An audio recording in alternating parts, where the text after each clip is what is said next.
things like lack of money, lack of resources, or lack of intelligence. But for most people, that isn't the case. Limiting beliefs tend to be the most common things that hold people back. The first one is fear of failure. The second one is fear of who the fuck do you want to be? What would that person say to themselves? Honestly, most of life is outside of our control. It just is. The intentional self-talk you engage in is within your control. So making sure that what you're telling yourself is based in reality, is achievable, is process-oriented. That is how over time you become this person you're endeavoring to become.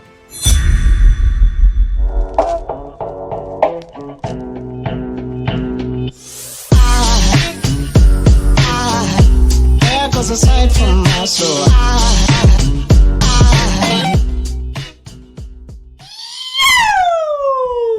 Welcome back to the Inspired Evolution. And we have with us today Corey Wilks. Corey, how are you there, brother? I'm awesome, man. Thanks for having me. Oh, you truly are, man. It is such a pleasure to have you here today. For those tuning into Corey for the first time, I'll quickly do the honors. But as I'm about to say that Corey is a therapist turned coach, executive coach extraordinaire. He's got over 15 years of clinical practice under his belt with psychology, but then he's come to coaching. That really doesn't do it justice, man. I would love to start straight out of the gate with a question that is just burning for me, because as a coach, I think many of us, and potentially those that are tuning in that are coaches, like, I really wish I had a psychology degree under my belt. I really wish I'd studied psychology. Like, you know, I got into coaching because the market barriers were like low, and it's just, okay, I really wanted to help people and progress them further. And here we have you, which is like, hey, I did psychology and I moved on into coaching. Can you explain that, like that shift, that journey, that transition? Like, I just don't see it that often. Yeah. Yeah, so I've started seeing it a little bit more post-COVID because more and more people in therapy. So therapy, real quick, you can be a social worker, a counselor, or a psychologist and go into therapy, right? Like a therapist is more of an umbrella term. But more and more therapists after COVID realized how much freedom they had working from home, or how much freedom they could have using their skills outside of the therapy world. Because this will answer your question too. A big thing with therapy is, especially in the US, I can't speak to other countries, right? But with the US, I can be anywhere in the world and do a remote telesession with you. But you as my patient have to physically be in the state I'm licensed in during that call. So toward the end of 2020, I had negotiated a remote telehealth position with my old therapy job. And 2 months into that contract, I got fired. They were like, hey, everybody loves you. Your patients love you. You're doing good numbers. Coworkers love you. Everything's great. But we as a company are moving away from telehealth. We're going to force people to come back into the clinic. And again, this is like during COVID, like nobody had figured shit out yet. Like it was a whole thing, right? Yeah, people were terrified to come back. Time. Yeah, people were terrified to, and I was specializing in addiction treatment. So a lot of these people were trying to establish recovery, and they were terrified of coming back into the clinic because they had a lot of other health conditions, right? So I was like, okay. The issue with it, because of licensure, I was licensed in one state, but living in another. I couldn't find another remote job out of the state I was licensed in. I wasn't willing to move back because we had just moved like 3 months ago. And in order for me to get licensed in the new state would have taken like 4 to 6 months, because you have to the board only meets every other month and they only see 2 people at a time, and they're already booked out for multiple months. So I was like, fuck, I've spent 12 years and $200,000 getting a doctorate in clinical psychology, and I can't practice therapy anymore. What do I do with my life? Wow. So that's when I kind of looked into, okay, well, what can I do? And man, the honest answer with therapy versus coaching is a lot of, specifically psychologists, we can be kind of elitist when it comes to our ideas of coaching. Yeah, I'm not surprised. Like, I imagine there's probably a room of psychologists sitting around going, "Oh, yeah, those life coaches." Oh, 100%. 100%. Yeah, and that's what I'm saying. Because, like, so a psychologist or a therapist is a protected term, right? Like, you have to have a credential to call yourself that. A 14-year-old with a TikTok can call themselves a life coach. Like, there's zero qualifications to be a life coach, right? Like, and that isn't true. So if you're going into coaching, you have to do things that help you stand out, right? But all through grad school, we talked shit about life coaches of like, hashtag life coach. Anybody can call themselves one. So even though I had burnt out doing therapy by the time I was fired, it hadn't really registered to me yet, because I hated only being able to help people get their head above water. Because again, with the US, insurance only pays for diagnoses for a certain amount of time. So once I help you feel good enough, once I help you survive, your insurance will typically drop you. Because if you no longer warrant the diagnosis of major depressive disorder, single episode mild, your insurance is like, you're good. You don't need any other help. So I was never allowed to help people thrive, to flourish, even though I had the tools, I was capable of helping them do that. So I was already burnt out anyway, but I had this stigma of, well, I can't go into coaching. Coaching's bullshit. Life coaches are bullshit. But then I read an article by the American Psychological Association, and they were basically saying, coaching is the Wild West. It is unregulated. There are plenty of charlatans and plenty of people who suck who call themselves coaches. However, and obviously, there are a lot of good people too. I know plenty of great coaches. But what this article was saying was, if you have a background in mental health in any capacity, why would you not join this discipline to raise the collective quality of what it means to be a coach? Which is why I'm seeing more and more therapists go into coaching. But one of the guys quoted in it, his name was Dr. Jeffrey Auerbach. He was a psychologist, and he ran a coaching training program to help people become coaches. I was like, oh, this dude's legit. So I went through that, became, a certified professional coach and executive coach, and then taught myself entrepreneurship and writing and everything else since. I've done a lot of Googling. I've thankfully come across a lot of really awesome people who are willing to help me. But everything I've done since getting fired has largely just been me bumbling around figuring things out. But I'm seeing more and more therapists go into coaching. I'm seeing more and more people go into coaching, because you don't have to have a certification to be a great coach. You do have to be willing to constantly grow and evolve, both personally and professionally, to help other people. So do I believe you have to get a bachelor's, a master's, a doctorate in psychology to be an effective coach? No. I know plenty of coaches who have no formal education, but are incredible, right? So it depends on kind of where you want to go from there. But yeah. Yeah, no, I really appreciate that. And yeah, it was not lost on me when I first started, because a lot of my experience was actually coaching for organizations like Mind Valley and Eckhart Tolle, and actually having coached one-on-one, like the numbers at more than 250, something's almost gone on like 260 people one-on-one now. Like the experience has really been quite profound. But I look even now where I'm at in my journey, I look back at where I started, and the amateur coach versus, when there was no market barriers to entry, even just off the certifications, like they're useful to give you a bit of a guidance to where you're going. But really sitting down and spending that time with people is profound. And I can imagine just how deeply, having spent time in therapy with people, how much of an advantage that would be for a psychologist to come into the world of coaching and, like you said, sort of raise the tide for, just how the quality of what's in the market out there.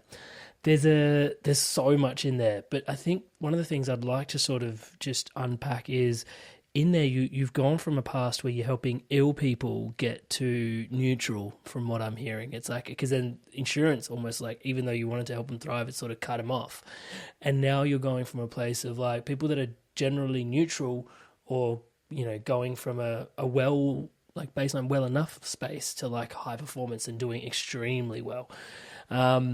Probably two questions emerge from that place. Like, what are the consistent pieces that you see that people struggle with in both demographics? And then the second question would be, what is the what is it unique? What's unique to the second demographic that is like people like what's keeping them from stuck to getting Thrive? Maybe I'll start with the first question. What is universal that you find is the suffering of people that are trying to recover from recovery, and you mentioned even addiction, but from like ill to well, and also from like well to high performance. What's uniform in the human condition that you see across there?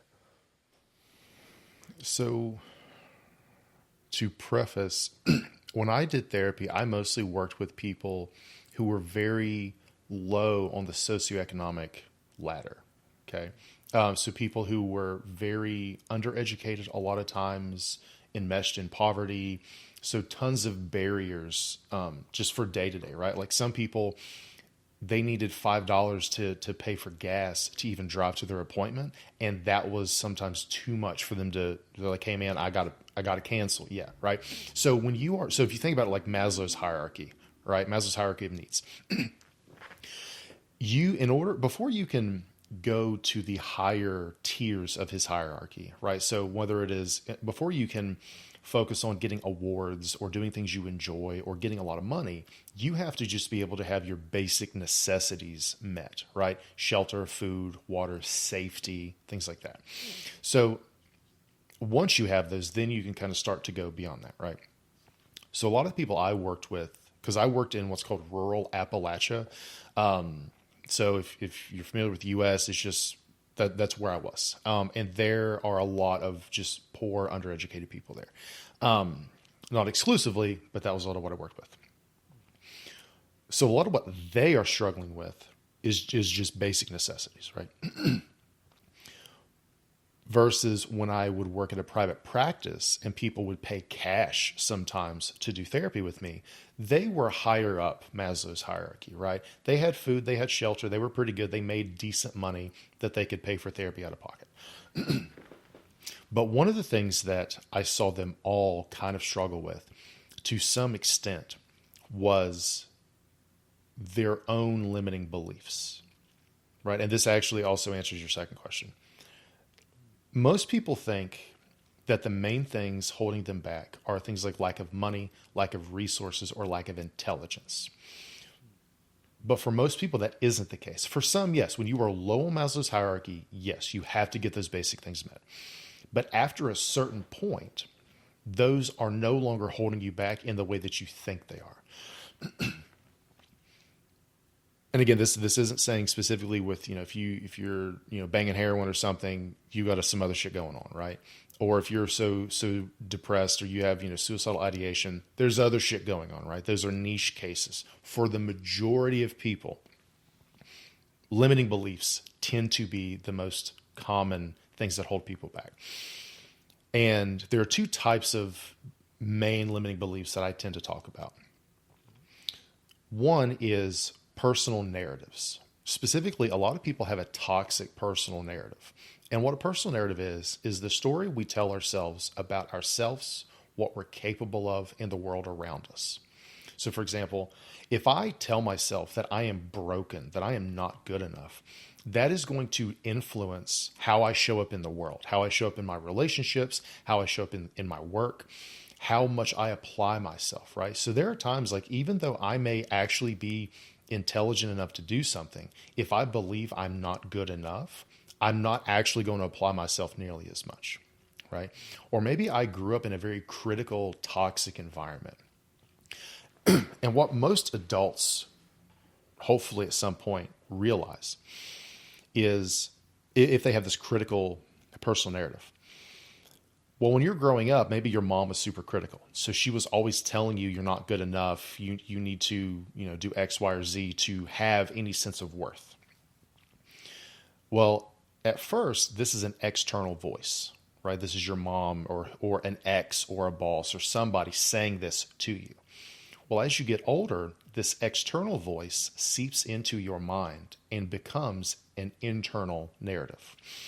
And what you realize is, at this point as an adult, it isn't your thoughts. Like you think these are your thoughts, but they're not. Actually, they are somebody else's words in your voice swirling around your head, right? So it isn't that you are telling yourself this. It is actually, these are your mom's words echoing, or an ex's words telling you you're not good enough, or telling you you're unlovable, or you're helpless, you're hopeless, you're a piece of shit, something, right? And once you realize this, that these are not your words, you can start to change it, because you don't control other people, but you do control how you think, how you respond, and how you behave. So once you recognize that these are not your words, but they're in your mind, you get to control the words you repeat to yourself. Obviously, it takes time, right? It takes a lot of practice. But as far as like rewriting your personal narrative, if you looked in the mirror every day, this is a very, very simple exercise.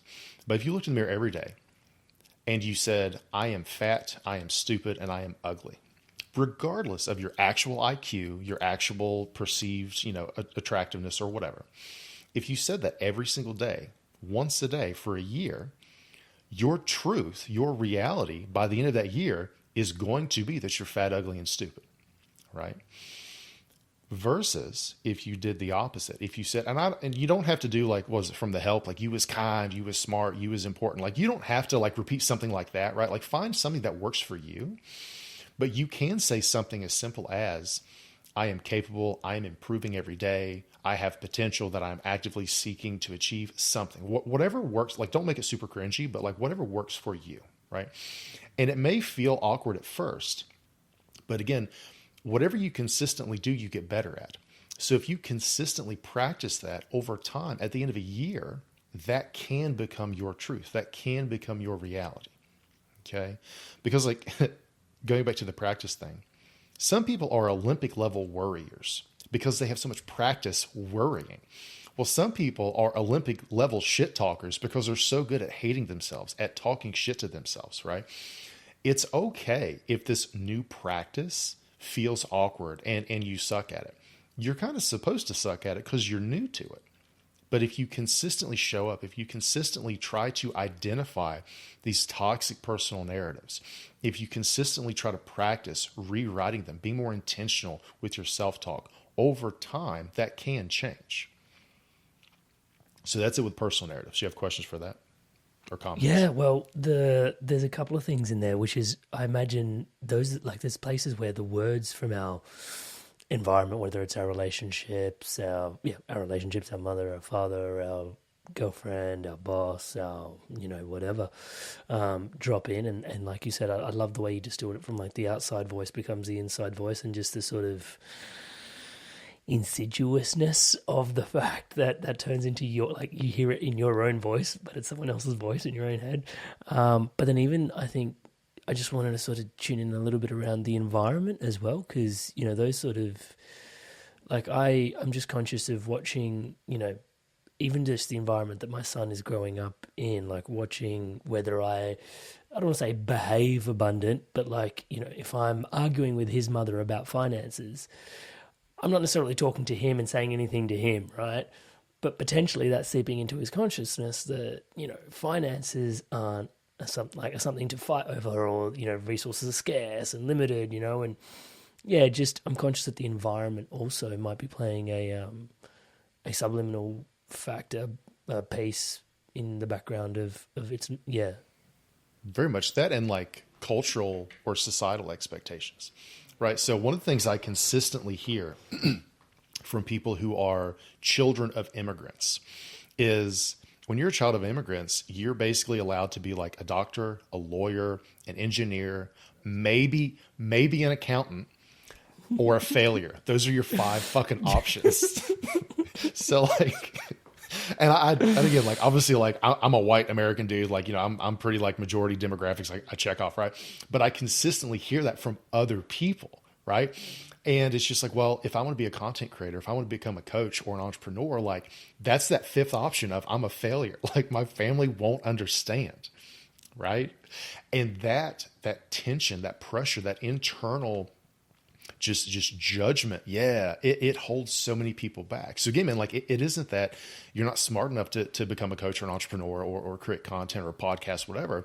It's that you have this in the back of your mind of, okay, well, my family is going to judge me. My family is going to think this or that, right? Like people from my family, from my neighborhood, from my area, whatever, they don't do these things. And that holds so many people back. There is a whole, and I'm conscious we're talking about the two different types of limiting beliefs that you see, and I'm conscious I'm going to flick out on a tangent here, but I really want to have this chat with you at some point today, and the segue is right there. The fact that people, like just the importance of having an avatar that you can see and tangibly sink your teeth into in the real world, someone that's modeling the success that you want to see. Like you said, like in our families, like people from where I'm from don't do that, you know? Whereas, you know, if I'm looking at even just, you know, I'm someone of color, let's just call it that. You know, when I joke with my mates, and I probably shouldn't say this out loud, especially on a podcast, I'm shit brown and proud of it. As long as you're proud, man, it's good. But like seeing people of success in my field was always, like you said, the people that were considered successful were the doctors or the engineers or the lawyers. Everybody else is a goddamn failure, you know. Amen, Ali Abdal. Thanks, bro, for not putting together a decent YouTube channel, right?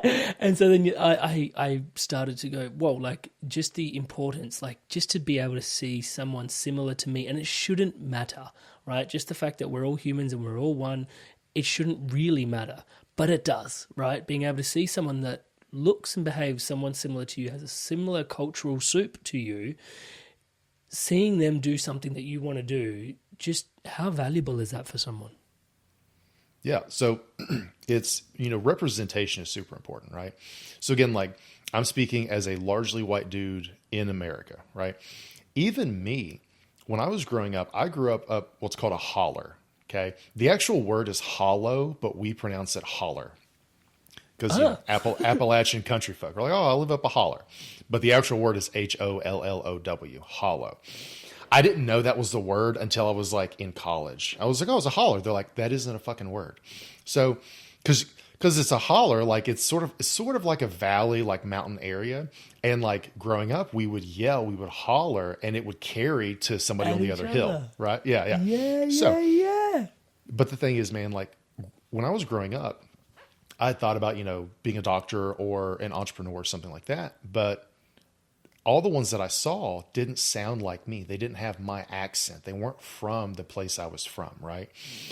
And as throughout high school and especially into early college, I made a conscious decision to try to lose my accent.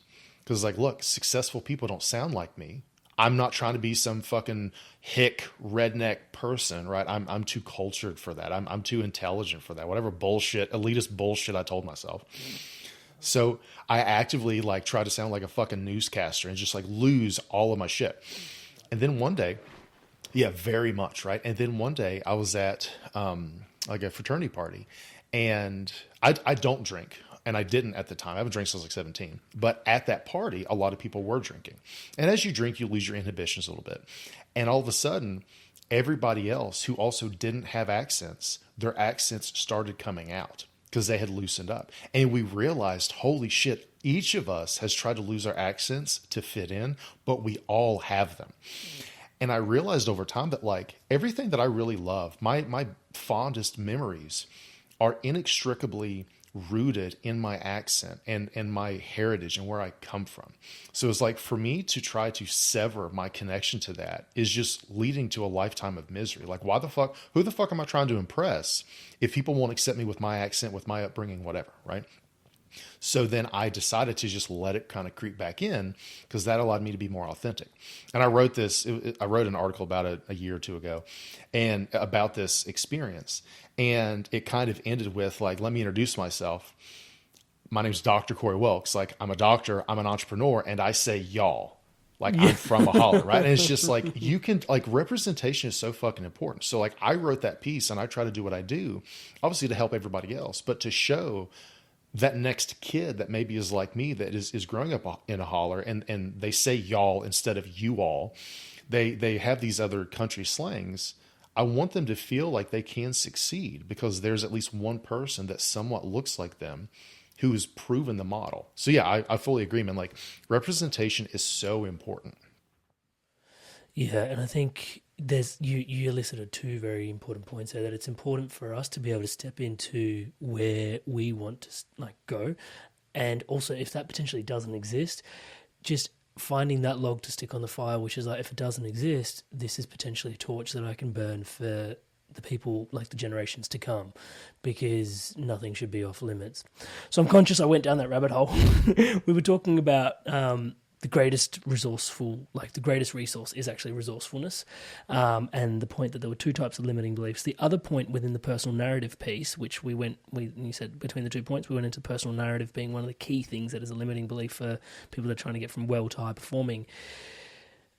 One of the key things you said in there that just dropped in for me, and maybe because I'm Indian, it was like the piece around personal affirmations. Because like I hear this online again and again and again, where they're like, affirmations don't work. Affirmations, like in the personal development space, people are starting to say affirmations don't work. And I find it somewhat challenging when they've actually been very powerful for me. Like one of the best books I ever read for me was how to learn how to love yourself like your life depends on it. Naval Ravikant. I'm not sure if you've come across it, but one of the exercises he has is exactly what you described. Stand in the mirror, look in front of yourself, and just tell yourself you love yourself. Like, tell yourself you love yourself. If you can't give it to yourself, how are you expecting the world to give it to you? And all the neuroses that then are sort of bred from me not being able to love myself to then go and try and seek it in all these other places, which, I'm sure we can talk till the cows come home about even. But just that as an exercise has been, touchwood, so potent for me, and yet people sort of say it doesn't work. Your thoughts on affirmations, and sort of how powerful they are, and versus also what are their limitations and where do they need to go further? Yeah, so I'm a very no bullshit, pretty blunt guy. My thing with affirmations, so just as a caveat, right? So hadn't been able to tell. Yeah, Sorry. in case you couldn't, yeah. So here's my thing with affirmations. If you have an issue with the idea of affirmations, you can call it something else, like intentional self-talk. That is totally fine, right? The issue I think that trips up a lot of people with affirmations is most affirmations are just bullshit. Like, I'm going to become a millionaire. Like, I will be a millionaire in 6 months. Like, shut the fuck up. Like, unless you're actively taking action to set that in motion, just shut the fuck up, right? Most affirmations are just delusional, or people only say them out of just like a rote practice. Like you're saying it over and over again, but you're not fully connecting with the intent behind it. So even something as simple as, I love myself. Okay, cool. That is a legit self-affirming phrase or an intentional self-talk cognitive reframe, whatever the fuck jargon we'll put on. That's solid. However, you and I can both sit there in the mirror every day and say that. But if you are actively trying to authentically show up and embrace that and let that seep into your soul, your fucking existence, you're going to have a way better outcome versus if I'm just like, I love myself. Like fucking like the Bart Simpson meme where he's just like, he's in detention. He's like, I love myself. I love myself. That won't do fuck all. It just won't. Right. And I think that is the thing that trips most people up is either they do affirmations that they're not actually connecting with. They're doing affirmations that are just delusional, or they haven't found ones that resonate with them and are the embodiment of the self-talk that they want to engage in on a day-to-day basis. So if you do those, if you find something that works for you, that the way I think about it is, who the fuck do you want to be? What would that person say to themselves? What are the thoughts going on in that person's head that if they were in your head, you would be closer to becoming this better version of yourself, right? That is probably the simplest place to start with whatever type of affirmation or positive self-talk or intentional cognitive reframing, whatever phrase you want to put on it. That is probably the simplest place I personally would start of, okay, I know I have an idea of where I want to be in life in 5 years, but who is the person I want to be in 5 years or 20 years or whatever? Okay, how do they think on a day-to-day basis? What thoughts are going on in their head? How do they speak to themselves? What is their their personal narrative? Because maybe I currently have a toxic personal narrative, but they have an empowering personal narrative. What is the difference? Let me write out mine today, and then let me write out theirs 5, 10, 20 years from now. And then let me try to just slowly embrace how they talk to themselves. And over time, that can override how I talk to myself right now. It's really highlighting the importance of self-talk, and thank you so much for sharing that as well. And one of the things that's dropping in for me as you're sharing is also the importance of potentially, and maybe if I'm off the mark, you can correct me here, but yeah, as you were sharing, like some of the bullshit affirmations, and I don't want to call it that because I have so much respect for affirmations, but I'm just going to call it, but some of the bullshit affirmations are like, oh yeah, like, I'm a millionaire, or I'm this. Well, touch wood, some of us are, so that's fine. But like I'm a trillionaire, whatever, like let's just use that as a really obvious one that just speaks to what I'm trying to say. I'm a trillionaire, and you can feel that that's inauthentic, right? And you're trying to gas yourself up. The importance of highlighting something that, again, is journey oriented rather than outcome oriented. It's like, I'm getting better every day. I'm exercising courage to the best of my ability wherever I can in every moment, and I'm getting more and more courageous every day. I'm becoming more loving every day. I'm becoming kinder every day. I'm becoming stronger every day. I'm becoming more confident every day. Being more journey oriented rather than outcome oriented, I think, can also support the getting over the bullshitness that's associated with the affirmations that don't work. Yeah, 100%, because you control the process. You do not control the outcome. Like, you 100% do not control if you ever become a millionaire, because you becoming a millionaire requires other people to give you their money. Overall. Okay. There are niche cases, but overall, you don't control that necessarily. You do control learning new skills. You do control building a business, or getting a high paying, or applying to high paying jobs and becoming increasingly competitive as a job applicant, or better at copywriting, creating courses, becoming a better coach, doing outreach, sales, marketing, all these other things. You control all of those because, again, you control what you do. You do not control what other people do. So things like, I'm going to become a millionaire, I'm going to lose 100 pounds, I'm going to get that promotion. None of those are within your control. It sucks, but that is the reality.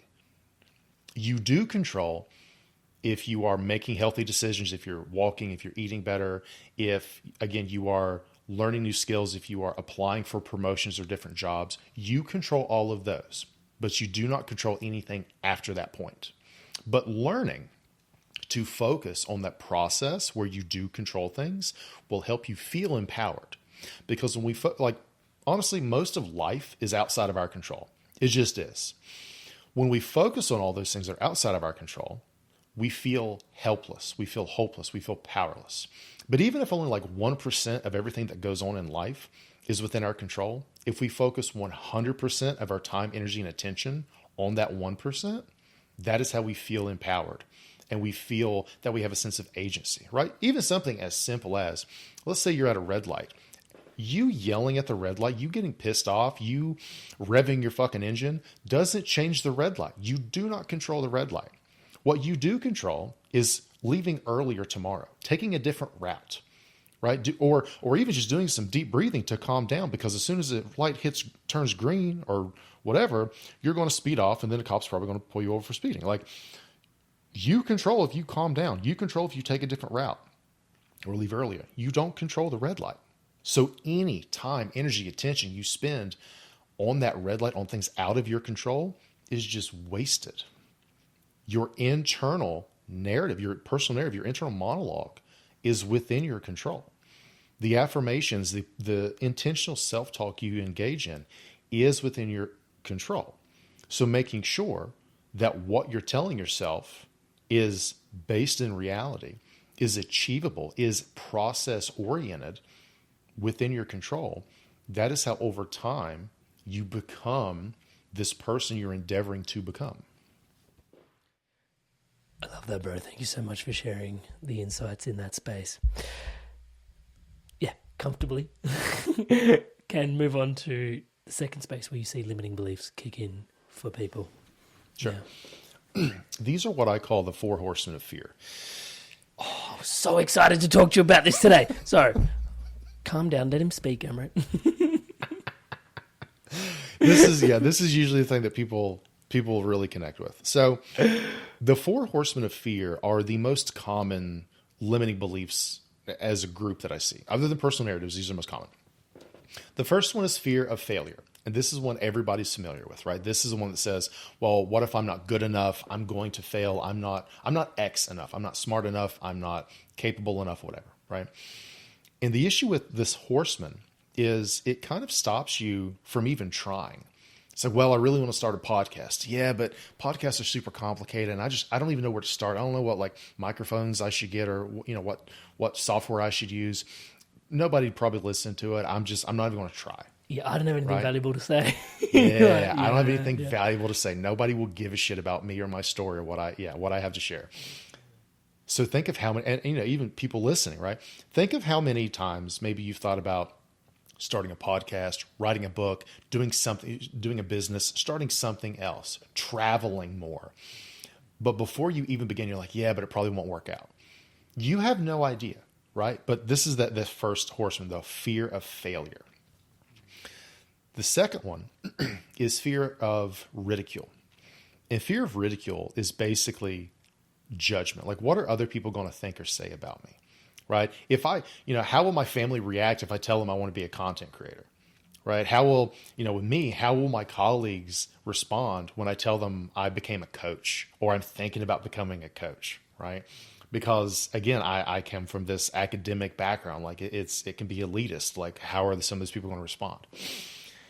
And fear of ridicule kind of tricks you into staying small and not taking any chances.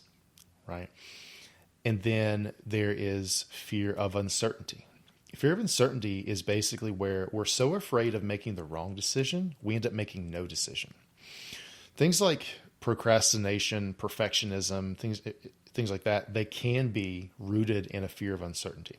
Fear of uncertainty basically shows up where you overanalyze everything. So before you start a project, you go down a YouTube rabbit hole, learning every single thing you can. Let's just say podcasting. I'm going to look up every single microphone, every single software, every single thing, how to edit, how to do all this other stuff before I even begin.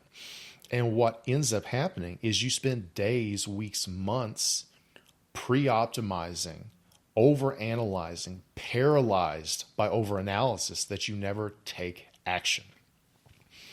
And the fourth one, which a lot of people struggle with but aren't aware of, is fear of success. And you may think, well, Corey, why would I be afraid to achieve the thing I claim to want? And for a lot of people, it comes down to a handful of things. One, related to personal narratives, maybe you believe you don't deserve success. Maybe you believe deep down that people like you don't deserve success, or that you are not good enough to warrant success. You're broken, you're something, right? Other times, we believe that, because if you've never achieved major success, whatever that means to you, success represents crossing a threshold. So success is this before and after event. If I've never achieved major success, the only version of me that I understand is pre-success. Achieving success represents psychologically crossing this threshold and becoming somebody different, somebody I do not recognize. Destruction of self. Whoa. Yeah. So it's like, okay, well, what if I lose my ambition? What if I become corrupted by power and influence? What if achieving success means I've peaked in life? Well, I don't want to become super cocky or be too influential. I don't want to lose my ambition. All these things. Bro, there's a point. I just wanted to. Go ahead. You're good. There's a point in there that I had this realization, and it wasn't that long ago, that potential is a trap. Because I like, touch wood, before I started the podcast, people would always say, oh, that Amrit kid, so much potential. That Amrit kid, so much potential. Oh, that Amrit kid, he's got so much potential. When he sets himself to something someday, he's going to crack it. And I remember even the way I did like high school, the way I did university, like I chose like the hardest subjects just to keep all my options open, even though they weren't the subjects I enjoyed. I was just like, got to keep the options open. So much potential, so much potential. And I think it's very appropriate because at the beginning you referenced Maslow's hierarchy of needs. Just at some point you've got to kill off potential to actualize, right? And that is so... I remember just how hard it was to go, okay, the podcast, even now, like I feel I'm very grateful that the podcast is as broad in its subject matter that it is, that I can actually talk to people about whatever I want because it still keeps things very open. But I'm also cognizant of the fact that that narrative of so much potential still is present, right? Touch wood. Because if it was like, Amrit, you're amazing at X, I would have just doubled down on X. One of my best friends, he is an incredible entrepreneur. And he would turn around and he's like, you know what? You being smart at some point is actually one of your greatest motherfucking limitations. Because you got options. Like, I don't. I'm just going to get this shit done, bro. And I'm like, man, some part of me does touch wood, actually. And this is an intimate conversation. I'm not necessarily overly smart, but it's just, relatively speaking, we were just having a laugh. And yeah, just that point that you're saying, like, I find it so incredible that, yeah, just the fact that potential could actually be something that we all have, and yet also identifying with potential, again, is a sticking point that stops us from, moving into potentially what our success really is. Yeah, sorry, I just had to jump in there. It was just something that was really present. Very good, because that actually reminds me of something else I'll touch on here in a second then. That is super relevant. So with the fear of success, for example, I've heard people say before, man, I've been the underdog my entire life. Well, what happens if I succeed? I'm not the underdog anymore. Like, that means, quote unquote, that I lose my ambition, because my, being the underdog is what has driven me forward. I will lose that if I become successful, right? So finding ways of identifying where your fears are coming up, what they're preventing you from achieving one way or the other, and then finding ways to overcome them, right? One of the things that I've found, so early on when I would do coaching and things, people wouldn't come to me and say, hey, Corey, I have a fear of success. Can you help me with that? What they would typically come to me for were more easily observed behaviors, like self-sabotaging behaviors. Yeah, so like, hey man, I really struggle with procrastination or imposter syndrome or perfectionism or shiny object syndrome, FOMO. These are things that I really struggle with. Can you help me? And if you, dear listener / viewer, have ever thought about that those are maybe holding you back, you've probably tried to find some productivity advice to help you with that. And it probably hasn't worked, because most, not all, but most productivity advice focuses on symptoms rather than the root cause. Most of the time, perfectionism or procrastination are not your real issue. Because like perfection is unattainable. Like nothing in life is perfect. So perfectionism is expecting yourself to attain the unattainable. So you're setting yourself up for failure right there, because perfectionism isn't a high bar for quality. People are like, oh, I really care about my work. Shut the fuck up. Everybody cares about their work. Like if you're doing things that are emotionally, resonant with you, you care about your work. You want to put out the best thing you can. Perfectionism isn't a high bar for quality. It is an unrealistic expectation of what you can achieve, which prevents you from hitting publish or from launching or putting yourself out there. Your issue isn't perfectionism. Your issue is that you are afraid of something. With perfectionism, it may be a fear of ridicule. Well, if I publish this, what are other people going to think? Oh, I got to put out this YouTube video. Until it is perfect, I don't feel ready to publish it because people are going to make fun of it or people are going to do this or do that. Perfectionism isn't your problem. Fear is. So any productivity advice targeted at perfectionism isn't going to work because it isn't targeting fear. Same thing with procrastination. If you procrastinate, you still get shit done. You just get shit done at the deadline. You're just super motivated for a very brief window. Procrastination isn't your issue because fundamentally, most likely, finishing the thing makes it real. right? Like if I'm trying to write an article or something, I may procrastinate, I may kick it down, the line and keep pushing back my timeline, right? Or my deadline, because fundamentally I'm afraid that if I publish it, it's going to fail. Nobody's going to read it. Well, as long as I keep it in the lab of my mind and I keep just kind of maybe tinkering on it, or I keep chasing all these other projects, I'd never risk facing my fears because I never put it out in the real world. So all the productivity advice of like, well, you just got to time block. You got to do Pomodoro technique. You got to leave your phone on do not disturb. All these things are solid strategies, but if fundamentally your self-sabotaging behavior is rooted in a fear of something, until you address that fear, no productivity advice, hacks, or apps are going to do a damn thing for you. That's the issue most people struggle with productivity. So, logical question is, okay, well, what do I do about these fears? Right? Like if productivity shit doesn't do anything. The simplest strategy I've found that works really well is what I call fear inoculation. And sort of, I'm not that kind of doctor, but my understanding of how vaccines work is you introduce a little bit of the bad thing in a controlled environment so that you can build up a tolerance or an immunity in case you ever come across the real bad thing out in the world, right? So fear inoculation operates on a similar principle. Assume your worst fear comes true. Whatever that is, like just allow yourself to catastrophize for a second. You fully fail, you fully succeed and become corrupted by power and influence. People make fun of you, whatever it is, whatever your fear is, assume it comes true. With that assumption in place, what is your plan? How are you going to deal with it, to recover, to course correct? Okay? Because what most people run into is they treat this question rhetorically. They say, well, what if I fail? It's rhetorical, but if you actually answer it, what if I fail? Now you can start to develop a plan. Okay. That rhetorical, that circular just worry is where most people get trapped. Well, what if I fail? What if I change? What if I change? Actually answer this question for yourself, right? So let's say you're super afraid of succeeding and then success means you lose your ambition. Okay. Let's assume you lose your ambition. What are you going to do then? Can you potentially surround yourself with other successful people who have maintained their ambition?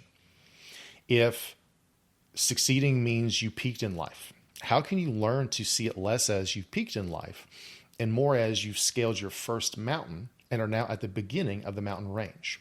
Because what most people who are successful realize is after they achieve this first major success, whatever that means, they now see how much more potential they have, that they actually are intentional, they want to achieve, but now they realize they're capable of achieving it, but would have never had the vision to see how much more they can do beyond and that want initial to do. horizon. Exactly. Yeah. Right. So little things like that, right? Or the biggest one I see a lot of people struggling with was like fear of ridicule. Well, what if I put this out and people make fun of me? Okay. The biggest question then is, who are quote unquote these people? Who is talking shit about you? Okay. Because here's the reality. This council of elders that you've, Yeah, exactly. So here's the reality. People who are in your corner are not going to try to tear you down. The people who try to tear you down, 1000% are not in your corner. So why do you give a shit about what their opinion is? There's this great quote from Nipsey Hussle, and it basically says, you will never be criticized by someone doing more than you. You will only ever be criticized by someone doing less than you. Remember that. And like, no time have I ever seen somebody post a hateful comment on my newsletter, my tweets, or a YouTube video, and I clicked on their shit and they did a goddamn thing, right? Like, there are tons of people with anonymous accounts who talk shit. I'm like, oh, this video sucked. Well, let me click on yours. You haven't made one fucking video, right? You haven't done shit. Sure. All the people, people who give me constructive feedback or offer to help, those are the people always doing, they're always doing as much or more than me. All the people trying to talk shit, all the trolls, have never once done anything close to what I'm trying to do. So why do I give a shit, right? It reminds me of, I'm not going to say this whole thing. It reminds me of Theodore Roosevelt's Men of the Arena speech. If you haven't heard it, right? Just do yourself a favor and YouTube it. There's this there's a very good version of it where somebody like it's called like Red Mountain. There's whatever the YouTube channel is. Red is in the name, but they go through and they do different. They record different speeches. This one is super good. Or you just Google man in the arena speech. If you're not a man, cool. Person in the arena speech, that's fine.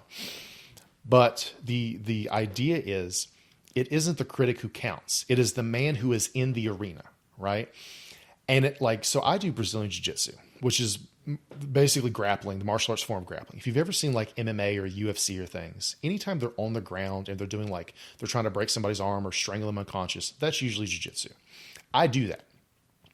Well, anytime I've been to like an MMA fight, there's always people in the stands who are like, oh, that wouldn't work on me. Or, oh, how did you get submitted by that? How did they punch you out? Like, motherfucker, you're not in that arena. You are not in there. It is so easy to sit on the sidelines and be, an armchair quarterback, or to sit in the stands of a hockey game or an MMA fight or something and just point and talk shit. It is so much harder to be in the arena. So when I think about anytime I start to let fear of ridicule creep up, the first thing I do is I literally Google man in the arena speech and reread it or re-listen to it. And every time I'm ready to just run through a fucking brick wall. But I ask myself, are these people doing more than me or less than me? Are these people living in the arena? Because the people living in the arena are too busy living in the arena to talk shit about other people. The people doing more than me are doing too much. They're too busy focusing on providing value and doing great things in the world to talk shit. The only source of hatred is people who hate themselves, is trolls, is people who just want to criticize and tear other people down. So the fact that you may actually be getting criticism, and I don't mean constructive feedback, I mean just straight shit talking. The fact that you're doing that means you are in the arena. That's why you might be a target. Because you're putting yourself, your ideas, your value out into the world. And sometimes that's just the price you have to pay, right? So that's the thing, is like, oh, well, what do people say? Who the fuck are these people? I'm smiling because there was a period there for a good 12 months where I was getting hate on the Inspired Evolution, like in the YouTube channel. Like people would say, just like you said, trolls, right? And I would literally just cut and paste that section of Theodore Roosevelt, the speech, and I wouldn't even reply. I'd just be like, the accolades belong to those that are in the arena, and for those that are in the stands, do your thing. And I just literally just cut and paste that part of the quote and just leave it in there, and just like, you can reflect on that.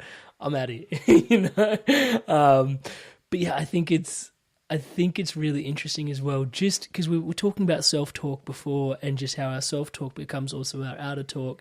And you were saying, the discrepancy between where we are now and the person that we potentially are enamored by, let's just call it that for now, or desiring, however you want to look at it, 20 years from now, and the self-talk that they have, and crossing that delta. When you're even getting constructive feedback back, when people are actually talking to you that are in the arena, the way they talk to you, like my coaches, the way they speak to me, man, like there's just so much love in it, there is always, I have found love in it, because it's like, oh shit, like I remember the pain you're going through, and I wish someone would have told me this 10 years ago, would have probably saved me 7, and they come from a place of, dude, you're doing awesome. What about this? As opposed to like from the bottom up going, that's fucking stupid, and it's like, just, you can tell hate from hate. Even just, I guess what I'm trying to highlight is in the tone that you receive, the feedback can elicit whether it's coming from above with love or from below with hate. Yeah, really interesting. Very, very much. And then one thing to kind of add on to that is like, I used to get into this habit of, okay, well, I have this friend who's very critical, well-meaning, but very critical. They're a very analytical person. They're very good at finding all the problems. So it's like, okay, if I can create the perfect plan that they can't pick apart, that's what I'll do. And I never found it. And then I realized there's always something you can pick apart. There's always something you can find a problem with, right? And then I asked myself, like, okay, but is this person that I'm trying to be my filter to run ideas by, what are they doing? Are they doing what I want to do? Are they ahead of me? Is their life a life I want? Are they my target audience? And the answer to all of those was no. So it's like, well, why the fuck do I keep trying to make this perfect plan that can pass their litmus test when I need to just focus on putting something out and then iterating? I'm a huge fan of just like put out something imperfect, because publish is better than perfect. Just put it out, get feedback, and then continue to iterate on whatever that is. And that served me way better. That goes super deep, bro. Thank you for sharing that. Like, even in, I imagine, some people's personal lives, like they've got someone in their intimate relationships that are super, super critical of them, but they themselves may not be happy with themselves, right? And yet we're trying to, or those people are trying to please that family member, whether it's their mother, their father, their spouse, right? Trying to be like, well, that person is, like they obviously care for me, they love me, but, I'm trying to live up to their expectations. But the reality is, how does that person actually feel about themselves? They're walking around with that inner self narrative all the time, and they're sort of sometimes bleeding that out onto you. And are they actually happy with their inner self talk, the way they're navigating the world? And again, back to where we started the podcast, that outside voice becoming your inside voice. You've got to inoculate yourself against that a little bit, right? Well, and other people's expectations of you aren't your responsibility. Like what other people expect you to achieve, or the way other people expect you to behave, isn't your responsibility to live up to. That's a big thing. It's like, oh, well, mom wants me to do this. My partner wants me to do this. My, friend wants me to do this. Or they tell me I'm capable of this. Okay, but what do you want? What life do you want to live? What is authentic and genuine for you? Because you don't control their perception of you. You don't control their expectation of you. You control what you do. And you constantly striving for external validation, you constantly trying to basically allow your self-worth to be dictated by what somebody else tells you, is a recipe for a lifetime of misery. Because you're never going to live up to their expectations, most likely. Because the people who try to put expectations on you, one, probably aren't living in the arena. They're probably not doing more than you. All those other things. They may be trying to live vicariously through you, right? The whole like toddlers and tiara thing, right? All these moms who maybe they didn't do anything, and they're trying to live vicariously through their 5-year-old daughters, and they put all this pressure on them, and they make them go through all this heinous, pageantry and things that the daughters don't want to do. It's different if the daughters wanted to, right? It's that sort of thing. Like, are people trying to live vicariously through you, or are they genuinely trying to help you, to collaborate with you, to raise you up? Most of the time, people's expectations that they're putting on you is a way for them to selfishly live vicariously through you, versus what do you actually want to do in life? What is meaningful, purpose-driven work for you? What does that mean? How can you be more intentional with how you show up? That is a question that is really hard to actually sit and think about. Because that was going to be my life coaching point in that moment, because I find, and the distillation dropped in for me was that James Clear sort of quote about, with habits, you don't rise to the level of your goals. And you fall to the level of your systems. To the levels of your systems, right? We don't rise to the level of, like, if we don't have a clear vision, and maybe I'm extrapolating here, so let's see how it goes.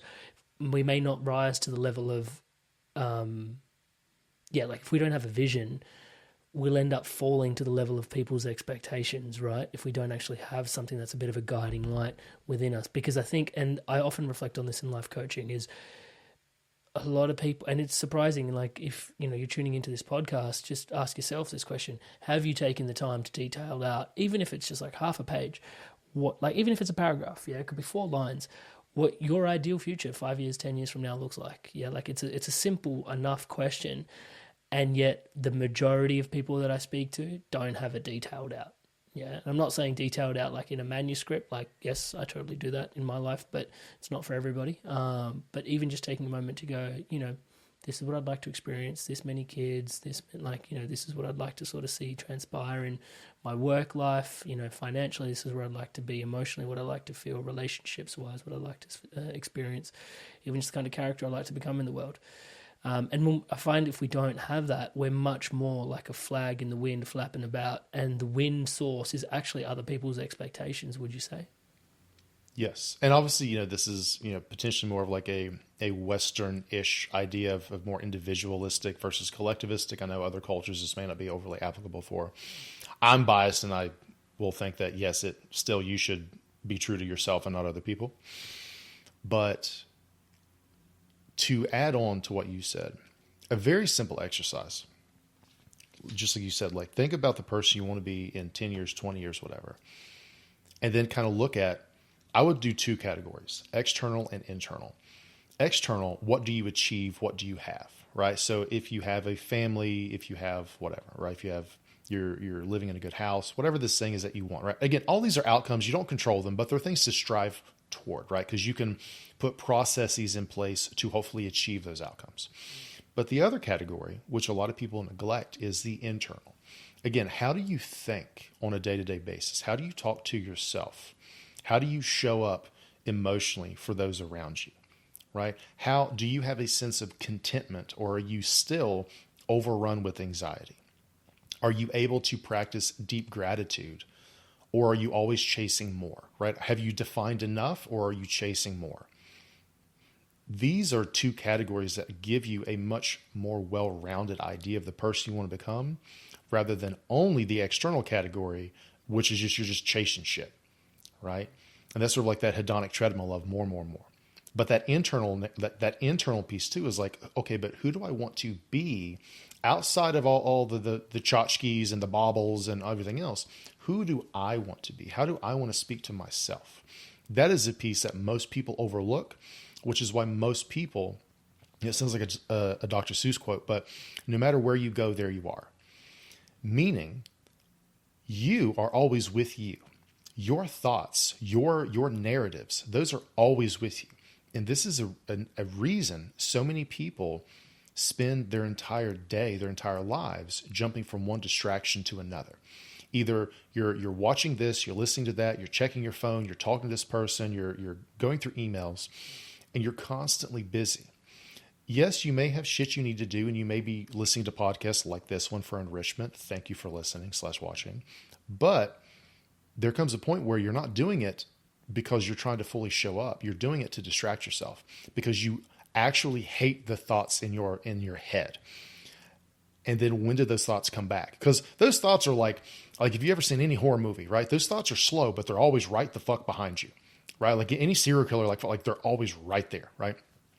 Well, typically when you stumble and you trip and they catch up with you is when your mind isn't distracted. It's when you're laying down for bed. It's when you're in the shower. It's when you're on a long drive and you know the route. So you just kind of kick into autopilot, right?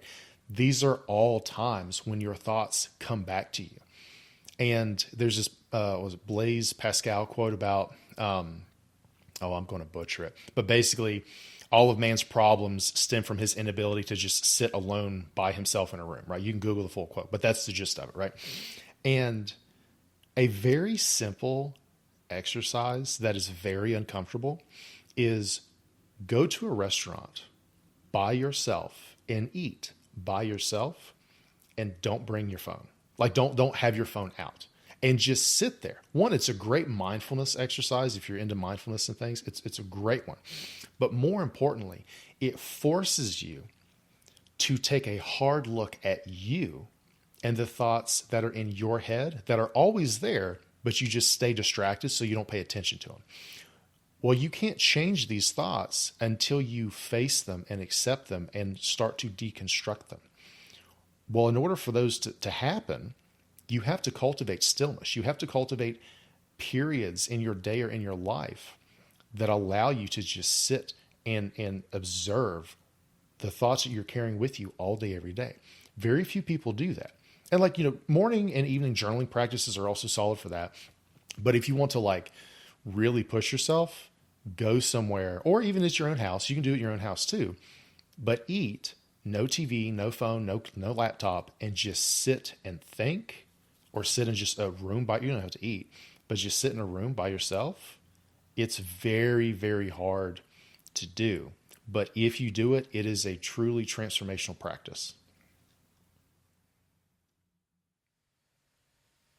Corey, you mentioned the four horsemen of fear. We've got the fear of failure, the fear of ridicule, uncertainty, and success. I love how you elicited just how important it is to look at, what symptoms are showing up in your life that are potentially blocking you from gaining traction, and underneath them is likely a fear. Sort of coming from the outside into those fears, I'd love to just pick apart something that I've picked up, which is that in my life, when I care about something more than normal, like more than average, something I'm deeply passionate about, that sort of stoic, the obstacle is the way, seems to show up more often than not. My fears show up greater in places that my care for what I'm actually going to do is greater. Seems a bit of a fuck. I don't really know how else to articulate it. Your awareness of that, and is that really a thing, or is Amrit just weird? I probably am weird, but well, they're not mutually exclusive. Yeah. You can both be weird and be a thing. Yeah. So the horsemen showing up it doesn't feel like it, but it's actually a positive sign typically. If you are working a job that you hate or that is unfulfilling, and you're just kind of going through the motions, these horsemen are not going to come up. The horsemen show up when you are emotionally invested in the work you're doing. So if I'm just, I clock in and clock out, and I don't really give a shit. And, the work I do, I don't think about in the evenings. It's very much a paycheck, right? If the paychecks quit coming, so would I, that sort of thing. And if that's your situation, there's no judgment there. It's just, if these horsemen aren't coming out for you, that's probably why. And for some people, they specifically want that sort of a life. They specifically want to just work a job that provides for them and their family, and then they enjoy their evenings, weekends, and the occasional week-long vacation twice a year. If that is you, there's no judgment. Not for me, but I get that is a situation for a lot of people. But when you think about either to do on the side or to maybe potentially take the leap into full-time creator, entrepreneur, coach, Etsy, clothes flipper, like I know people who they just go to Goodwill and shit and just buy used clothes and then flip them, right? Like that's, whatever, on eBay and shit. Totally cool. You can be the thrifter.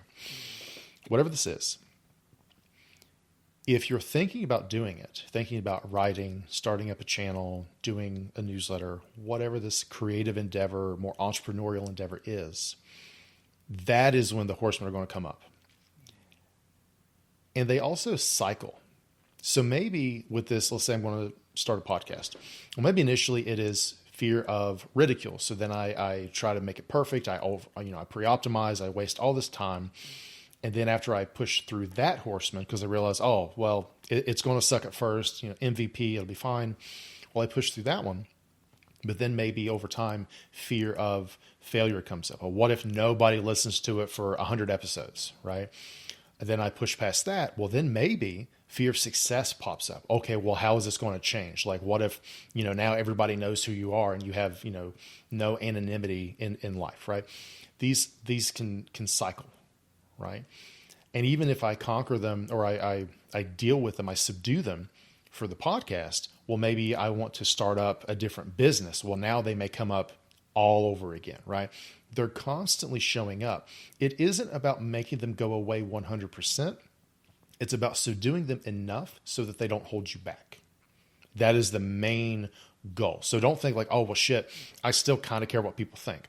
That's okay, as long as that fear of ridicule isn't holding you back from doing the work you're meant to do and is intrinsically rewarding for you to do. And you mentioned fear inoculation is the way that you prefer to deal with these fears. So taking a little bit of action towards that fear, in face of that fear, is basically a call to courage. Am I hearing that right? Yeah. And, the whole idea of courage isn't the absence of fear. It's recognizing fear and then choosing to do the thing anyway, right?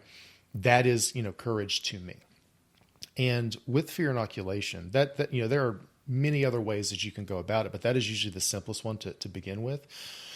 Because fundamentally, we fear the unknown. That's even why, that's why if people are afraid of the dark, you're not afraid of being alone in the dark. You're afraid of not being alone in the dark. That's actually what you're afraid of. Or we fear death because we don't know what happens necessarily after we die, right? Or we don't know how the experience will be, right? We fundamentally fear the unknown. So by making the unknown known, or at least knowable, we rob the horsemen of their power over us. Fear inoculation is one way to make the unknown known, because they're saying, what if I fail? Right? Because that is the unknown. But then you answer the question, well, if I fail, I will do X, Y, and Z. I will learn from this. I can avoid this. If people make fun of me, this is how I will deal with it. If I succeed, if I whatever. So you're making it at least knowable, because once you feel prepared to deal with it, like, oh, if shit hits the fan, I feel ready to deal with that if it happens. Well, now that horseman doesn't have sway over you anymore. These self-sabotaging behaviors you're engaging in don't serve a function anymore. I don't need necessarily to procrastinate. If the reason I procrastinated was to avoid fear, if I'm no longer afraid of fear, if I'm no longer afraid of this horseman, I don't need to procrastinate. So my procrastination that was serving the function to help me avoid something I'm afraid of, over time, that slowly diminishes because it doesn't serve a function anymore, right? That's the thing with most productivity advice. It isn't all the Pomodoro shit. It's the fact that most of the time you might just be afraid because the work you're doing, you're emotionally invested in. Well, deal with that fear, and then this problematic behavior will probably significantly diminish. Corey, there's a whole conversation to be had about our life and the sort of the refrain and the fears that we have of death, and how that can actually be instrumental in us living a good life. I've heard you frame it as, the trade-off of living 45 years to be able to live 15 towards the end, and, it's just bringing that into question with your intentional lifestyle design. But I'm conscious of the time we have today, and I think I'm going to leave that as an open loop for another conversation for another day, and I'm excited to have you back on if you'd be keen enough to oh, do dude, it. I'm down. I'm down. Episode 2, 3, 4, I'm down. We can do it. Dope, man. I think this one is about, just coming to terms with your limiting beliefs and conquering your fears and just fighting mediocrity. And yeah, man, I could totally thank you for your time here today, bro, but I think ultimately it is a lifetime's worth of work that informs you and your journey and your story, and you conquering your inner narrative to be able to show up to do the work the way that you've been doing it. I'm just grateful for you, bro. Thank you so much for doing this here with us today. Dude, I'm very appreciative. I'm grateful that you invited me, and I'm appreciative of the work that you're doing, the messages you're spreading and helping people. So it is a very mutual respect. Touch it. Thank you for your blessings, brother, man. Take it easy, man. Thank you so much for watching this video all the way to its end. Obviously, you absolutely love this podcast, and I want to thank you so much for watching this all the way through. Here is another video that's perfectly curated just for you to watch as the next best video to keep your inspiration flowing, to keep you evolving, to keep you yelling. Check it out now.